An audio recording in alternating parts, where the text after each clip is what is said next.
Haason Reddick is a big addition for the New York Jets, but the trade brings some questions, and we're going to answer those questions today on Locked On Jets.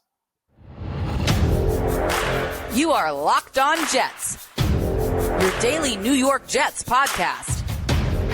Part of the Locked On Podcast Network, your team every day.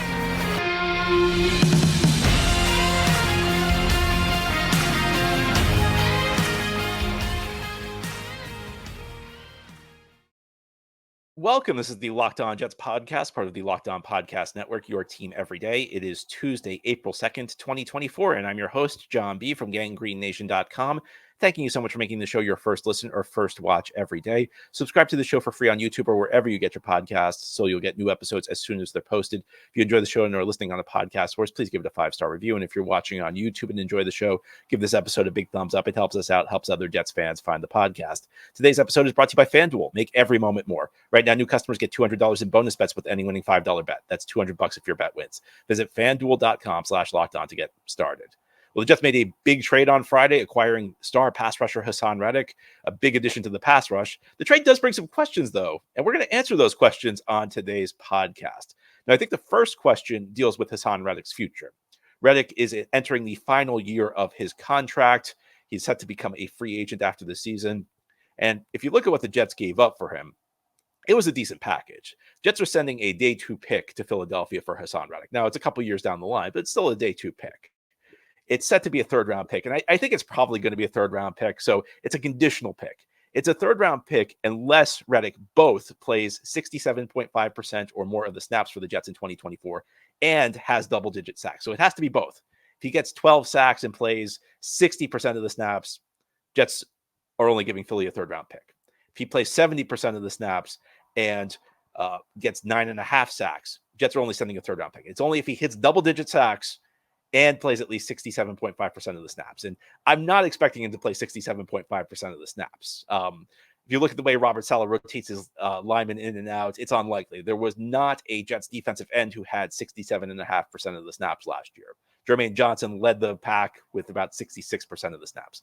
Reddick last year played 74% of the snaps, but again, when the Jets defense, I think it's a philosophical thing with Robert Saleh. He likes to keep his guys fresh. He likes to rotate them in and out. I think it's unlikely Reddick will hit that threshold. Could he hit the 10 sack threshold? I'd say it's probably a coin toss. This is a guy who's had at least 11 sacks 4 straight seasons, but reduced snap count, could play into this. Also, he's 30, so I think it's fair to expect some degree of decline. I'm not saying he's going to become a 2-sack guy. I'm not saying he's going to be a guy who becomes a non-player.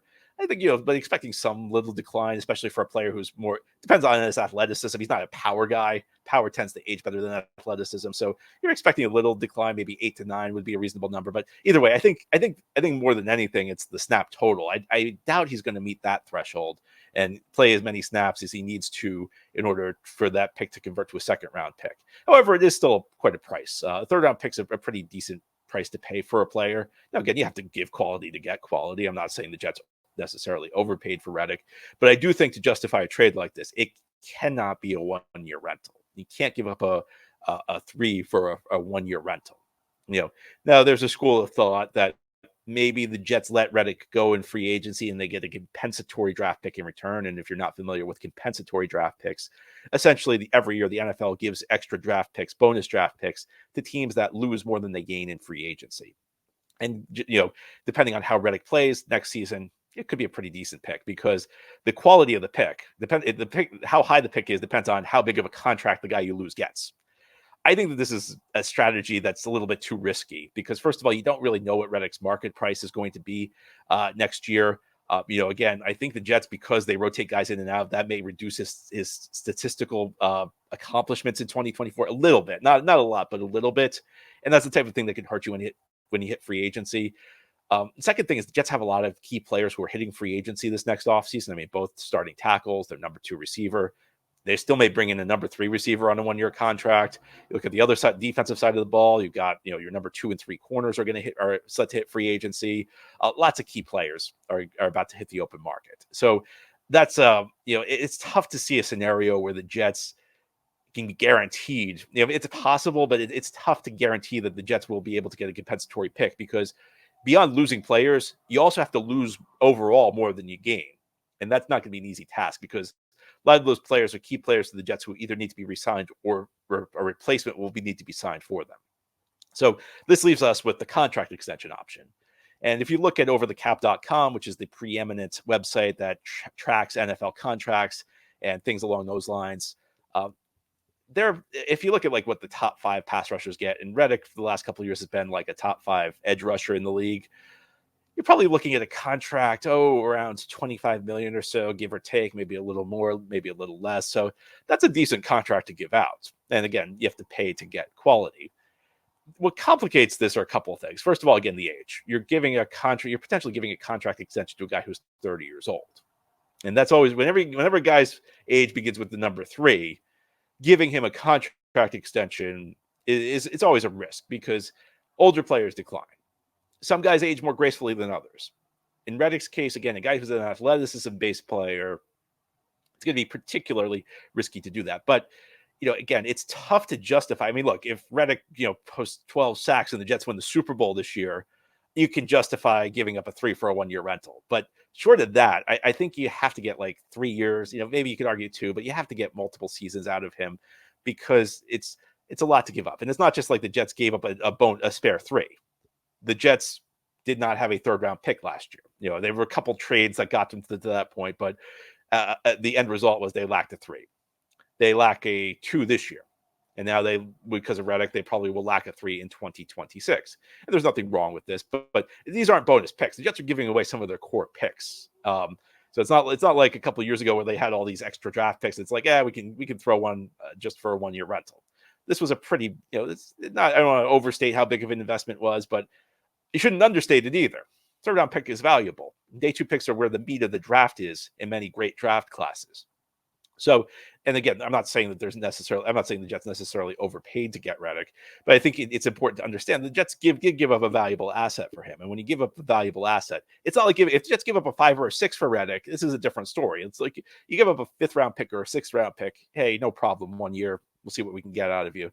But I just feel like in order to justify this trade, and I kind of feel like this is probably the direction the Jets are heading in anyway, because Reddick's cap number is awfully high this year, and I think if the Jets work out an extension, they can lower his cap number for this year, and maybe stay active to the extent there's still a market out there for player movement. But these are the considerations: is that it's a risky move, and the Jets have been very high on the risks in the last couple of years. So these are the considerations you need to have. I think that Jets probably going to have to extend Reddick. Again, and I think like part of the reason they make this trade, I don't think you give up a 3 if you think a guy's going to be finished after this year. I don't think you give up a 3 if you think this guy's only got 1 good year left. I think that my guess, this is just an educated guess, no insider information. My educated guess is that the Jets think that there's still a lot of gas left in the tank. And if there is a lot of gas left in the tank, you want him here because this is a guy with the fourth most sacks in the NFL over the last 4 seasons, a guy who's been consistent. It's one thing to post a big number over a multi-year stretch. And those sacks are all condensed in 1 year. This is a guy who's had at least 11 sacks 4 straight seasons. So a guy who's been a consistent pass rusher, and it'll be interesting to see whether the Jets keep him along. The addition of Reddick also has implications for a player the Jets drafted in the 1st round last year. And it's not entirely clear what those implications are. But as we continue on this Tuesday edition of Locked On Jets, we're going to talk about Will McDonald because I do think this deal impacts him, and I'll explain why, and I'll explain the possible scenarios that could follow as we continue this Tuesday edition of Locked On Jets. This show is sponsored by BetterHelp. What's the first thing you do if you had an extra hour in your day? Would you go for a run, take a nap, read a book, show up for a friend? A lot of us spend our lives wishing we had more time. The question is, time for what? If time was unlimited, how would you use it? The best way to squeeze that special thing into your schedule is to know what's important to you and make it a priority. And therapy can help you find what matters to you so you can do more of it. Therapy has so many benefits. It's helpful for learning positive coping skills and how to set boundaries. It empowers you to be the best version of yourself. And it's not just for those who've experienced major trauma. If you're thinking of starting therapy, give BetterHelp a try. It's entirely online, designed to be convenient, flexible, and suited to your schedule. Just fill out a brief questionnaire to get matched with a licensed therapist and switch therapists at any time for no additional charge. Learn to make time for what makes you happy with BetterHelp. Visit BetterHelp.com/lockedon today to get 10% off your first month. That's BetterHelp, HELP.com/lockedon. Thank you so much for making Locked On Jets your first listen or first watch every day. A big shout out to you every dayers. This is a daily podcast covering the New York Jets. We have new episodes each day through the week, Monday through Friday. Today we're talking about some questions the Haason Reddick trade brings. And we talked in the first segment about how much longer Reddick's going to be with the Jets. It's difficult to trade a third-round pick for a guy who's only going to be a one-year rental. I think we also need to ask questions about what this move means for Will McDonald, who was the first-round pick a year ago. He's now slated to be the Jets' number 4 defensive end. And that is very striking. And part of the reason that's very striking is that typically a guy you draft in the top 15, especially at the defensive end position, he's a starter by year 2. Will McDonald is now slated to not even be the top reserve guy. And, in the Jets defense, the number 3 defensive end still plays a lot because Salah rotates guys in and out. Number 4 defensive end, though, not as much. I mean, we can talk. It's very easy to talk about Salah rotating guys in and out, and it will have an impact, such as I think it will reduce Reddick's snap count from last year. Last year, he played 74% of the snaps with the Eagles. Very unlikely he's going to play that much this year. But at some point, you run out of snaps to give out. There is a finite number of snaps the Jets defense can give to defensive ends. So, I've seen a couple people suggest, well, he's the number 4 defensive end, but Salah likes to rotate. Okay, but that might be a valid point. Might be a good point if we're talking about McDonald remaining the number 3 defensive end as he was originally slated to be. But the number 4 defensive end doesn't get that many snaps. Again, you still have the top 3 guys are going to get the most snaps. I actually went through every Jets game last year. I found how many snaps the 4th most played defensive end gets. So if you add it up over the course of 17 weeks, it's only 369 snaps, which is not that many. And in fact, I took it a step further. So I looked at every defensive end who was drafted in the top, or every defensive end and outside linebacker. So any edge rusher who was drafted in the top 15 since 2012. And how many snaps they got their second year. Only 3 of them. And there were 31 edge rushers drafted in the top 15 since 2012. So of these 31, 28 had more than 369 snaps. The only 3 who did not were guys who missed extensive time because of injury. I'll take it a step further. I looked at games started. Only 2 of the 31 were not a starter in year 2. So this is very striking for Will McDonald. And I feel like you have to say on some level, this move is a bit of a vote of no confidence in Will McDonald, unless there's another move that follows, unless maybe John Franklin Myers is on the way out or something like that. But I don't know that that's going to happen because JFM plays a critical role in this Jets defense. He's kind of like a power end. He's a guy who's there to eat up blocks. He's the guy who's there to keep the linebackers clean. And, I don't think a guy you trade for JFM's like 290 pounds. I don't think Haason Reddick's a replacement for him at 240 pounds. Haason Reddick's 50 pounds lighter. He's not a guy, he plays the run okay for his size, but he's not a guy you can count on to play the JFM role. If the Jets decide to Jadeveon Clowney's like a similar kind of player to JFM. So I could see okay, they're swapping out JFM for Clowney. McDonald's still going to have a role. But unless there's another move that's coming, and essentially in the Salah defense, you have to be like one of the top 3 defensive ends to see extensive playing time. And the 3 guys you got, well, who could be going out? Well, they just traded for Reddick, so obviously he's coming in. Jermaine Johnson, he just had a Pro Bowl in year 2. He's not going to, he's not going anywhere. JFM, I guess you could argue because of the salary, maybe the Jets look to cut the salary, but I don't know that they have anybody to fill his role. Maybe Jermaine could fill his role as like the power end, but I think it's more likely, and look, I could be wrong on this. It's certainly possible the Jets are ready to move on from JFM, but it's possible that, this is just, the Jets are just relegating McDonald to a part-time role. And you might say, well, maybe the Jets are going to give more balance. Maybe the 4th end will get more than 369 snaps this year. Well, here's the problem with that is that JFM and Jermaine were both in the 60s last year, over 60% of the snaps. Bryce Huff was only in the 40s. He was in I think he was like 42%. He was only for 42% of the snaps.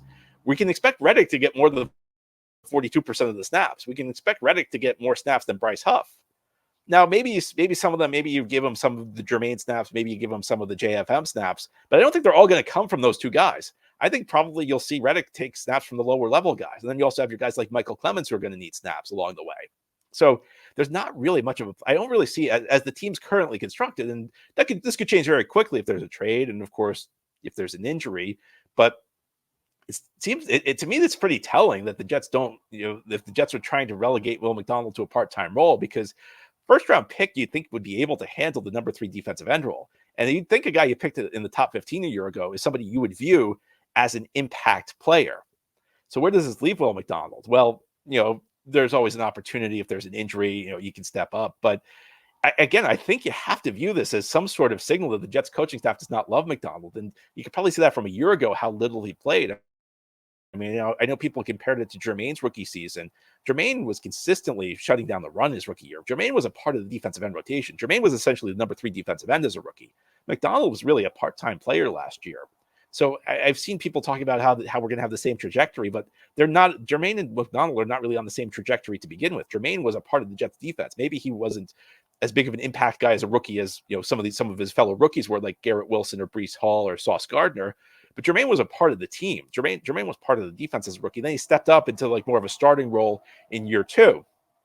McDonald was really a part-time player year 1 and isn't projected to have much of a role as the team's, again, things could change quickly, but as currently constructed, doesn't project to have much of a role this year.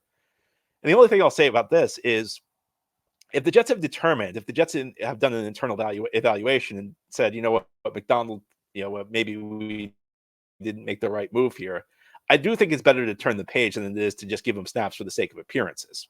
Because we've seen what happens when you give a high draft pick snaps just because they're a high draft pick because you're trying to justify a pick. It does not end well for your team typically. So if that's your mindset, then obviously. That said, of course, it doesn't let you off the hook because you did use a top 15 pick on this guy. And beyond that, this wasn't like an obvious this wasn't like a slam dunk pick. This was a pick that raised eyebrows at the time. So, look, I'm not saying McDonald's career is over, but I don't think you can look at this and say nothing to see here. I don't think you look at this trade and say, oh, this is fine for Will McDonald. It won't impact him at all. It's going to impact him. There aren't enough snaps to go around for everybody on this defensive line rotation. Again, if a move comes, maybe McDonald opens up a role. But as things exist right now, there's really no role for Will McDonald. And that's a rough thing for the Jets because they used their first-round pick on him last year, and they did not have a second-round pick. And as we've discussed, they're short on draft capital for the next couple of years. They got to find some balance, though. As we continue on this Tuesday edition of Locked On Jets, we'll talk about what the Jets need to do going forward to find that balance. This episode of Locked On Jets is brought to you by FanDuel. The sports calendar is loaded, and FanDuel is making it even more exciting to get in on the action because right now, new customers get $200 in bonus bets with any winning $5 bet. That's $200 you can use to bet on the tourney, Major League Baseball, the NBA, the NHL, and so much more. Baseball season is underway. If you're a Yankee fan, you got to love what you're seeing. If you're a Mets fan, you got to not love what you're seeing, but it's still early. It's just the first week of the season. Plus, March Madness comes to its exciting conclusion this weekend. We got 2 games Saturday, 2 games Monday. Again, FanDuel is the place to be because you get $200 in bonus bets with any winning $5 bet. Visit FanDuel.com/lockedon. Again, it's FanDuel.com/lockedon and make your first bet a big win. FanDuel, America's #1 sportsbook. This is the Locked On Jets podcast on this Tuesday. We're talking about some of the questions the Haason Reddick trade brings for the New York Jets. The Jets add one of the top pass rushers in the NFL with a trade that they agreed to with the Philadelphia Eagles on Friday. But I think there are some questions that this deal does bring. And one of them is, how are the Jets going to find the balance between the present and the future? Because last 2 years, the Jets have really focused on the here and now, the present. And it's already begun to have an impact on the team. If you look at what the Jets did this offseason, they were limited in what they could do. They were tight up against the cap because some of the salary cap decisions that they made. And it kind of forced them to take calculated gambles. We've talked a lot about this. So, they couldn't really add guys in their prime. So they had to add older players, guys with question marks, guys who are injured. And I'll say this for the Jets. If you were going to take calculated gambles, they probably took the right calculated gambles because the ceiling's very high for this team now. They got guys who, if it all clicks, if the team meshes, if everybody stays healthy, if players don't decline, this team could be very good heading into 2024. But the question marks only grow as we get past 2024. I mentioned it earlier. 2023, Jets don't have a third-round pick. 2024, Jets currently without a second-round pick. 2026, Jets currently probably without a third-round pick. Could elevate to a second. I'm guessing it's going to be a third-round pick. You may sit there and laugh at this, but you shouldn't, because good NFL team building is not flashy. It's done through the draft, and it's done especially rounds 2, 3, and 4. That's where the meat of these drafts are.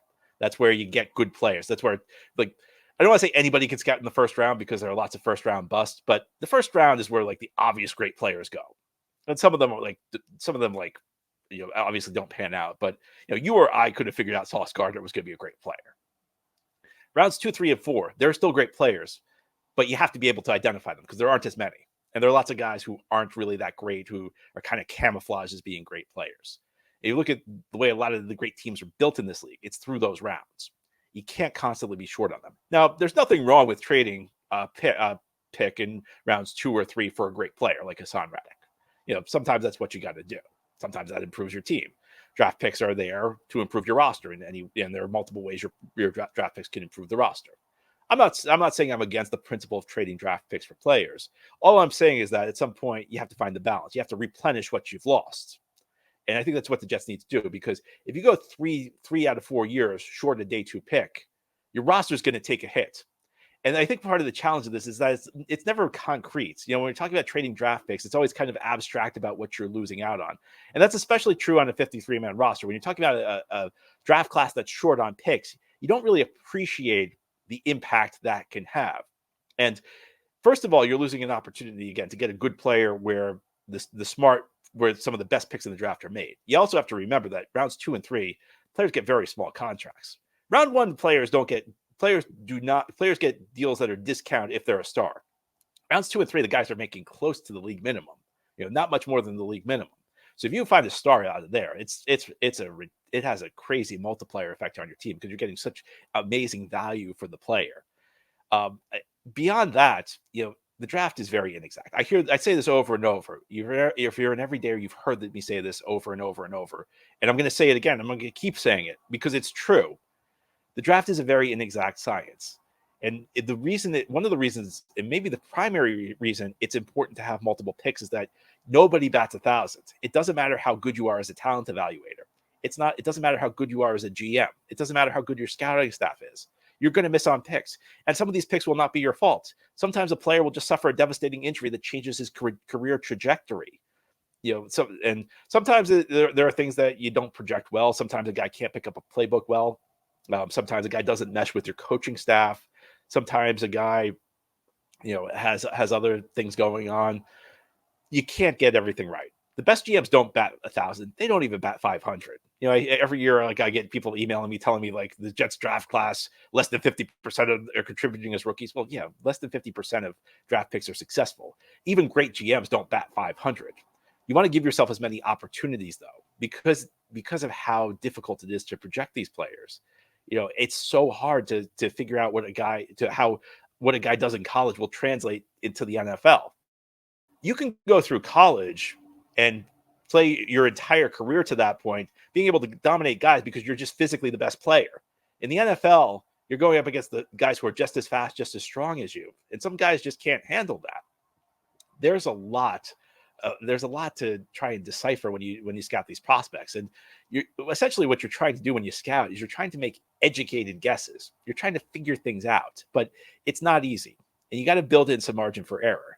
And when you are constantly short on day 2 picks, you're short on the picks in the most valuable part of the draft. And you reduce your margin for error in a spot that can have such a multiplier effect for your roster. So my point here is not that the Jets necessarily made a mistake trading for Haason Reddick. My point is that because they traded for Haason Reddick and because they traded for Aaron Rodgers, this team really needs to focus on adding extra picks. And that means trading down. That means trading down a lot the next couple of years because you got to load up on these picks.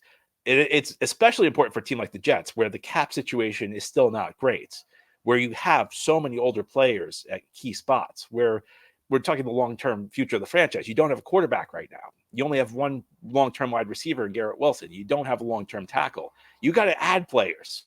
You got to continue to add to the young talent on this team because there's too many long-term holes. It's fine. It's fine to. I view team building as kind of like driving a car. Sometimes you accelerate. Sometimes you focus more on the now than the later. But you have to keep the future in mind. You can't completely disregard the future. So Jets need to start adding some extra picks here because, especially on day 2, that's not an area you want to be short, and that they have to find the balance there.